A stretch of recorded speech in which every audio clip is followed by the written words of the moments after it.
Now, it's not lost on anyone that you went from this secret, you went to Alaska, you came back, you started law school, so you're no longer working for the AP, and you became Penny Severin's press secretary. So now you could be with her, and it made sense for you to be with her. But your career after that, you become a lawyer, and you end up being called by Governor Ed Rendell to head up the very first Pennsylvania Open Records Office. The irony in that is just, I mean, the person who kept secrets is now helping journalists and media and corporations find out information about government. Yeah, it's certainly, you know, ironic.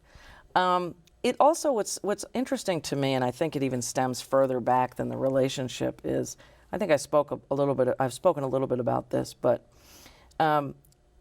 since I became a journalist, even here at the Daily Collegian, you know, I used the open records laws. I was familiar with the Freedom of Information Act, fighting for transparency, etc.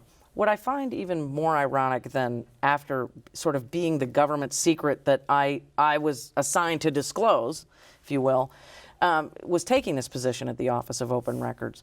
I also find it ironic, and I'm sure some therapists would have a lot to say about this, but I also think it stems from a very tumultuous young life. I was a victim of sexual assault.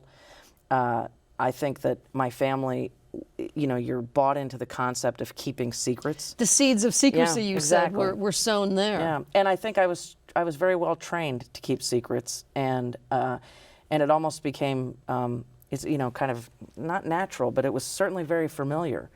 But what I find interesting is around the same time as the sexual assault occurred, you were 10. I was 10. I wanted to, it was around that time that I started to want to become a lawyer. And, you know, those dynamics are interesting to me because clearly my personal life was in a shambles and it was deeply closeted. And yet I'm, you know, somewhere inside me, I wanted the light out there in some fashion.